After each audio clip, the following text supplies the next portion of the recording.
اللہ الرحمن الرحیم۔ پہلا خطبہ ماہ ذی الحجہ، قربانی کی فضیلت کا بیان۔ چونکہ ذی القعدہ تقریباً ختم ہے اور ذی الحجہ شروع ہونے والا، یعنی ذی الحجہ 10 ذی الحجہ کو کیا ہوتی ہے؟ عید کا پہلا دن ہوتا ہے۔ خاموش۔ ارشاد باری تعالیٰ قل ان صلاتی ونسکی ومحیای ومماتی للہ رب العالمین۔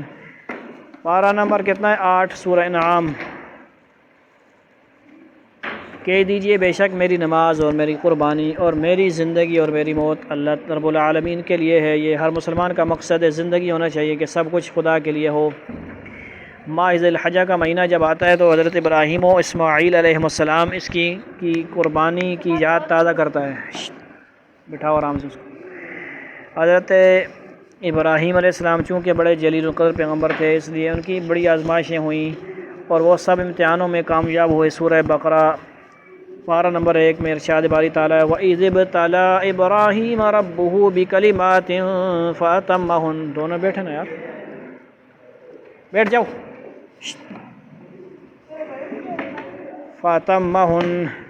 اور اس وقت کو یاد کریں جب آزمایا اللہ نے ابراہیم علیہ السلام کو چند باتوں میں، تو وہ ان میں پورے اترے۔ ان امتحانوں میں سے ایک بڑا امتحان اپنے محبوب فرزند حضرت اسماعیل علیہ السلام کی قربانی تھی۔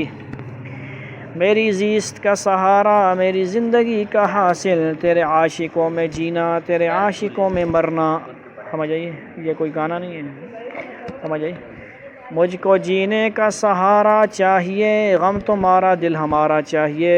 یہ حکیم اختر صاحب کا ہے، اوپر بھی اختر صاحب کا ہے رحمۃ اللہ علیہ۔ لب ہے ادھر خاموش بیٹھے۔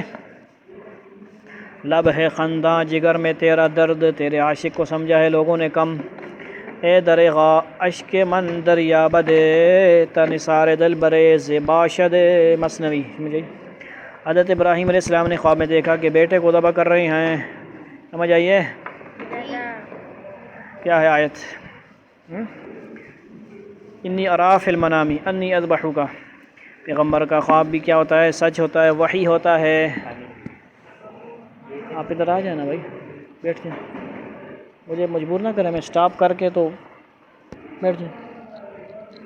شبہ کیا ہوتا ہے؟ پیغمبر کا خواب بھی سچا ہوتا ہے، وہی ہوتا ہے، اس لیے قربانی دینے کے لیے تیار ہو گئے۔ حضرت اسماعیل علیہ السلام 7 سال کے تھے، یعنی مختلف ہوں گی، اس میں انہوں نے 7 سال لکھا ہے، پھر دلیل بھی ہوگی کوئی۔ جب قربانی کا حکم ہوا، مگر کمال ہے جانثاری فرما برداری کی کہ اتنی چھوٹی سی عمر میں اتنی بڑی قربانی دینے کے لیے تیار ہو گئے۔ آپ بتائیں اپنی عمر، جلدی عمر بتائیں۔ 14 ساڑھے ہاں ہی 6-7 سالوں سے تیری 12 سمجھ آئیے۔ میری مشاطگی کی کیا ضرورت حسن معنی کو، کہ فطرت خود بخود کرتی ہے لالا کی حنا بندی۔ قربانی کی جگہ لے جانے سے پہلے حضرت ابراہیم علیہ السلام نے حضرت حاجرہ والدہ حضرت اسماعیل علیہ السلام سے فرمایا کہ اسماعیل علیہ السلام کو خوب نہلا دھلا کر صاف ستھرے کپڑے پہناؤ، آج کسی بڑے کے ہاں ان کو مہمان بنا کر لے جاؤں گا۔ شیطان نے آ کر حضرت حاجر کو بہکانے کی کوشش کی اور کہا کہ ابراہیم تو اللہ کے حکم سے اسماعیل کو ذبح کریں گے؟ حضرت حاجر نے فرمایا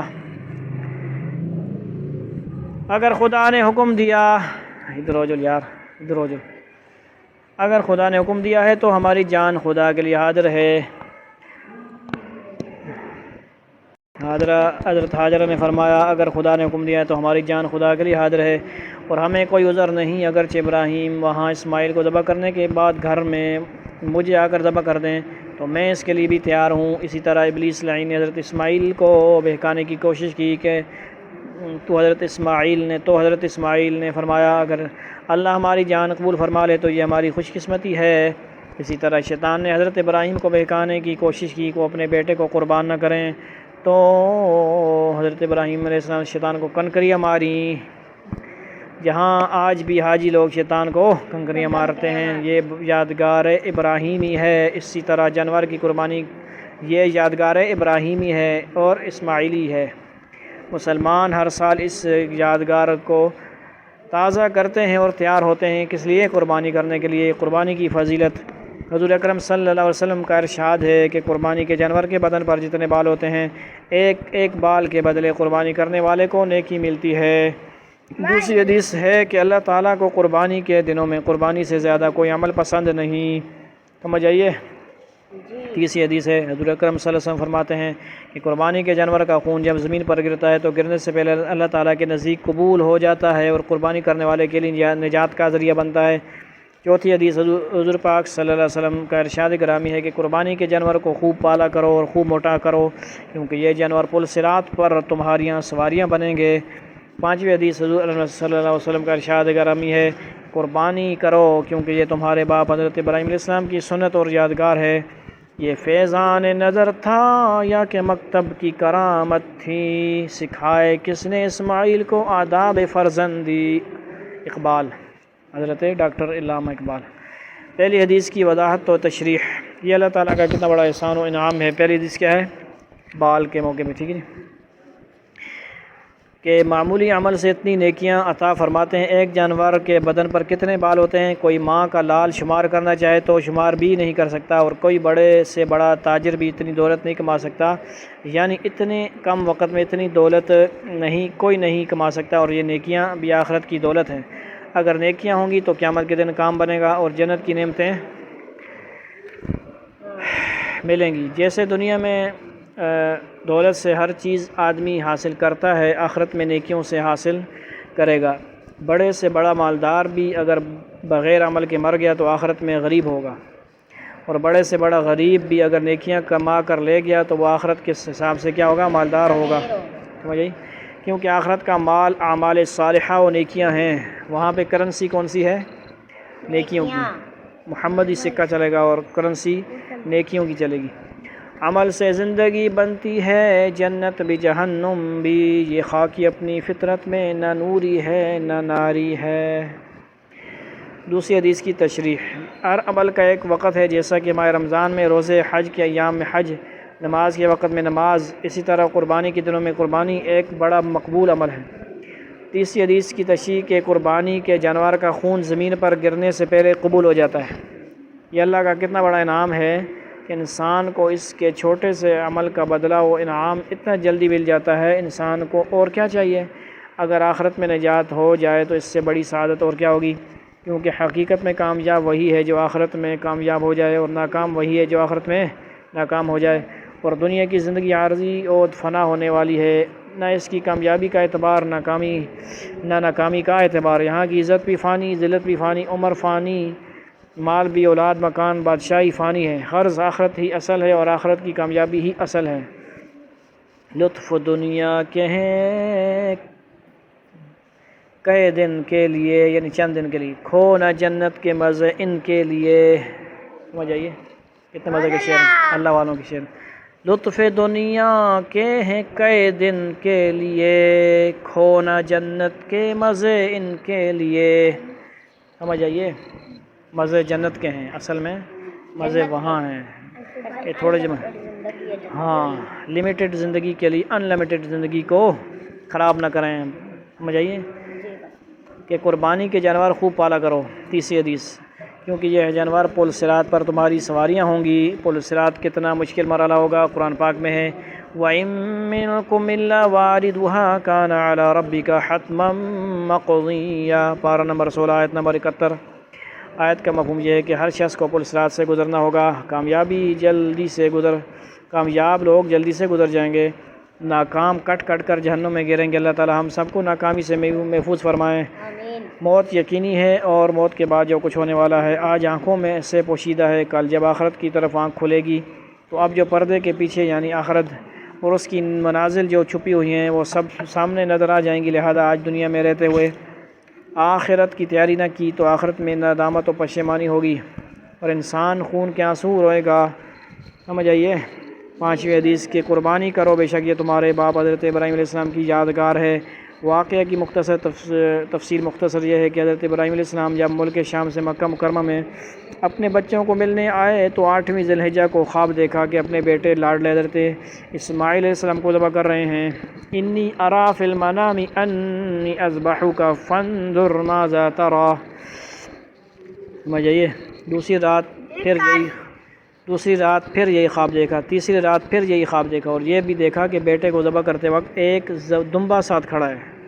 سبحان اللہ، نبی کا خواب بھی سچا ہوتا ہے، وحی ہوتا ہے، سچا ہوتا ہے۔ چنانچہ حضرت ابراہیم علیہ السلام سمجھ گئے کہ بیٹے کو خدا کے نام پر قربان کرنے کا حکم ہے۔ فَلَمَّا بَلَغَ مَعَهُ السَّعْيُ، جب بیٹا دوڑنے کے قابل ہوا تو خواب میں ذبح کرتے دیکھا۔ ارشاد ربانی ہے، حضرت ابراہیم علیہ السلام نے فرمایا قال یا بنی انی ارا فی المنام انی اذبحک فانظر ماذا ترى قال یا ابت افعل ما تؤمر، اے بیٹے میں خواب میں تمہیں ذبح کرتے دیکھ رہا ہوں۔ یہ سورہ صافات کی آیات ہیں۔ بیٹے حضرت اسماعیل علیہ السلام نے جواب دیا، ابا جان جو حکم ہوا ہے بجا لائیے، دیر نہ کریں، انشاءاللہ مجھے ثابت قدم رہنے والوں میں پائیں گے۔ چنانچہ 10 ذوالحجہ کو حضرت ابراہیم علیہ السلام نے اپنی بیوی حضرت حاجرہ علیہ السلام کو کہا کہ اسماعیل علیہ السلام کو نہلا دھلا کر اچھے کپڑے پہنا دو، ان کو بڑے کے پاس مہمان بنا کر لے جانا ہے۔ چنانچہ جب حضرت ابراہیم علیہ السلام صاف ستھرا بنا کر قربان کرنے لے جا رہے تھے، تو شیطان بڑی عمر کے آدمی کی شکل میں حضرت اسماعیل کی والدہ حضرت حاجرہ کے پاس آئے اور کہا کہ تمہیں معلوم ہے کہ ابراہیم اسماعیل کو کہاں لے جا رہے ہیں؟ حضرت حاجرہ نے کہا کہیں مہمان بنا کر، شیطان نے کہا وہ تو اسماعیل کو ذبح کرنے جا رہے ہیں۔ دشت غربت میں تمہیں کون پکارے گا فراز، چل پڑو خود ہی جدھر دل کی صدا لے چلے۔ حضرت حاجرہ نے کہا تو غلط کہتا ہے، کہیں باپ بھی بیٹے کو ذبح کرتا ہے؟ تب شیطان نے کہا کہ ان کو خدا کا حکم ہے۔ تو حاجرہ نے کہا فرمایا جب خدا کا حکم ہے تو صرف اسماعیل کیا مجھے بھی ذبح کرنے کا حکم ہے تو میں بھی تیار ہوں، اور لا حول پڑا، یعنی اس کو بگایا۔ یہاں سے مایوس ہو کر شیطان حضرت اسماعیل علیہ السلام کے پاس گیا اور کہا تجھے معلوم ہے حضرت ابراہیم علیہ السلام تجھے کہاں لے جا رہے ہیں؟ حضرت اسماعیل علیہ السلام نے بتایا کہ میں مہمان بنا کر۔ شیطان نے کہا نہیں، وہ تجھے ذبح کرنے جا رہے ہیں۔ حضرت اسماعیل علیہ السلام نے کہا کہ تو کہیں باپ بھی بیٹے کو ذبح کرتا ہے؟ شیطان نے کہا ان کو خدا کا حکم ہوا ہے۔ حضرت اسماعیل علیہ السلام نے فرمایا اگر خدا کا حکم ہے تو میری جان حاضر ہے۔ پھر شیطان حضرت ابراہیم علیہ السلام کے پاس گیا اور کہا اے ابراہیم کبھی باپ بھی بیٹے کو ذبح کرتا ہے؟ حضرت ابراہیم علیہ السلام نے فرمایا اللہ کے حکم سے بندہ مومن کامل سب کچھ کرتا ہے۔ چنانچہ شیطان مایوس ہوا اور بالآخر جانا ہے جاتا ہے ماشاءاللہ نماز کے لیے۔ چنانچہ شیطان مایوس ہوا اور بالآخر مینا کے میدان میں جہاں حاجی شیطان کو کنکریاں مارتے ہیں، شیطان نے حضرت ابراہیم علیہ السلام کو زبردستی روکنا چاہا تو حضرت ابراہیم علیہ السلام نے اللہ کے حکم سے 7 کنکریاں ماریں۔ آج آنگوڑ نہیں بوڑھا باما آنگوڑ، اللہ کے حکم سے جب مارنی ہے تو پھر زور لگانے کی کیا ضرورت ہے؟ اللہ نے جب اس کا کرنا ہے سمجھے، کنکریاں اللہ نے طاقت پیدا کرنی ہے۔ شیطان کو لگتی ہیں اب بھی؟ ہاں لگتی ہے نا، بالکل جس طرح اس وقت لگتی تھیں ابھی بھی لگتی ہیں اس طرح، سمجھ آئیے؟ جب حج میں حاجی مارتے ہیں ہاں یہی سمجھو کہ وہ گویا قید ہو گیا، قید ہے وہ، ٹھیک ہے جی۔ یعنی اس کو جب پتھر مارتے ہیں تو اس کو تکلیف ہوتی ہے، چاہے وہ ادھر ہے یا نہیں وہ بات الگ ہے، لیکن اسی طرح تکلیف ہوتی ہے، ٹھیک ہے جی۔ کدھر گیا ہوا ہے؟ دوبارہ آگے چل کر پھر شیطان نے حضرت ابراہیم علیہ السلام کو زبردستی روکنا چاہا تو پھر اسی طرح کنکریاں ماریں، اسی طرح 3 مرتبہ کنکریاں ماریں۔ آج حاجی 3 جگہ شیطان کو کنکریاں مارتے، مسئلے بھی سنتے رہو، 3 جگہ پہ کنکریاں، 3 وہ بڑے شیطان ہیں، ٹھیک ہے، وہ بنے ہوئے ہیں آج بھی۔ تو وہاں پہ یہ مسئلہ یہ ہے کہ آپ جاہلوں کی طرح زور لگا کے کرکٹ بالر کی طرح فاسٹ بالنگ نہ کرو، وہاں پہ آرام سے بس سنت کے مطابق ماریں، اب اس کے اندر طاقت اللہ پیدا کریں گے۔ آپ یہ نہ کہ میں جتنا زور سے ماروں گا تو اس کو لگے گی، ہمارے اس سے نہیں ہوگا۔ سنت کیا ہے؟ سنت کے مطابق آپ نے 7 آرام سے مارنی، کیونکہ آپ کو ارد گرد بندوں کو تکلیف تو نہیں دینی، رش ہوتا ہے وہاں پہ، سمجھ آئیے؟ یہ نہیں شیطان نہیں وجہ مسلمانوں کو تکلیف دو، سمجھ آئیے؟ اس کو تو کچھ ہو نہ ہو، مسلمانوں کو تکلیف ہو، آپ نے آرام سے، اللہ تعالیٰ جس کو توفیق دے انشاءاللہ اللہ تعالیٰ توفیق دے سکتا ہے، جس کو حج عمرے کے جو جا رہے ہیں یا کوئی سن لے گا اگر ریکارڈنگ ایک بندہ تو آرام سے سنت کے مطابق مارنی ہے، سمجھ آئی؟ بات پوری نہیں ہوئی، سمجھے؟ ٹھیک ہے جی۔ تو کنکری مارتے یہ ابراہیم علیہ السلام کی یادگار ہے۔ اللہ کو ابراہیم علیہ السلام کا عمل و جذبہ اتنا پسند آیا کہ قیامت تک اس کو یادگار بنا دیا۔ معلوم ہوا کہ بندہ جب خدا کے لیے صدقہ جاریہ چھوڑ جاتا ہے تو قیامت تک یادگار رہتا ہے۔ اور اس کو ثواب ملتا رہتا ہے۔ چنانچہ حضرت ابراہیم علیہ السلام اپنے پیارے لاڈلے بیٹے کو آگے ایک بڑے میدان میں لے گئے اور اپنے پیارے لاڈلے بیٹے کو لٹایا اور رسی سے مضبوط باندھا۔ اللہ کیا منظر ہوگا، اللہ نے تو ہمیں دکھایا ہے نا، وہ زیارت پہ لے کے جاتے ہیں تو وہ دور سے پہاڑ ہم نے دیکھا ہے، وہ ایک نشان لگا وہاں پہ، ٹھیک ہے، جہاں پہ ذبح کیا تھا۔ آج ہی تو نزدیک سے جاتے ہیں نا، لیکن جو اس طرح عمرہ شمرہ پہ جاتے ہیں بس وغیرہ سے دور سے وہ دکھاتے ہیں، ٹھیک ہے۔ آپ کو بھی اللہ دکھائے، زیارت کرائے ہر چیز کی۔ کم ہوئی عارف نہ دل کی رونقیں، اس نگر کا راستہ چلتا رہا، جذبات کی لہریں جوش پہ ہیں ہلچل، پھر بپھرے ارمانوں میں، سائل کی لڑائی اب جا کر لڑنی ہوگی ارمانوں میں۔ جب باپ اپنے بیٹے کو ذبح کرنے کی اس طرح تیاری کر رہا تھا، چھری تیز کی جا رہی ہے۔ آتا ہے کہ حضرت اسماعیل علیہ السلام نے خود کہا کہ ابا جان مجھے خوب باندھ دیجئے اور چھری بھی تیز کر لیجئے اور الٹا للٹا لیجئے تاکہ کہیں میرا منہ دیکھ کر آپ کو رحم آ جائے اور ذبح نہ کر سکیں۔ سبحان اللہ، کیا جذبہ قربانی ہے۔ حضرت ابراہیم علیہ السلام نے اسی طرح کیا اور چھری گردن پر رکھ دی اور خوب زور سے چلانا شروع کر دیا، مگر خدا کو اور ہی منظور تھا اور قربانی مانگی گئی تھی۔ اسی طرح اللہ رب العزت، یعنی قربانی کرنی نہیں تھی، کی نہیں گئی بلکہ مانگی گئی تھی، ٹھیک ہے جی۔ اسی طرح اللہ رب العزت انسان سے قربانی ہر حکم میں مانگتے ہیں، لیتے نہیں، بلکہ وہ امتحان ہوتا ہے اور اپنی طرف سے بے پایاں انعام عطا فرماتے ہیں۔ ہر حال انسان کو پوری طرح قربانی دینے کے لیے تیار رہنا چاہیے۔ سر دوستاں سلامت کہ تو خنجر آزمائی۔ ابراہیم علیہ السلام نے کہا چھری کیوں نہیں چلتی؟ چھری نے زبان حال سے کہا کہ خلیل کہتا ہے چھری چل جا، رب جلیل کہتا ہے کہ چھری خبردار، اگر ایک بال بھی کاٹا حکم ربی کے بغیر کائنات کا ایک پتہ بھی حرکت نہیں کر سکتا، چھری کیا کرتی؟ چنانچہ آواز آئی وَنَادَيْنَاهُ أَن يَا إِبْرَاهِيمُ قَدْ صَدَّقْتَ الرُّؤْيَا إِنَّا كَذَلِكَ نَجْزِي الْمُحْسِنِينَ۔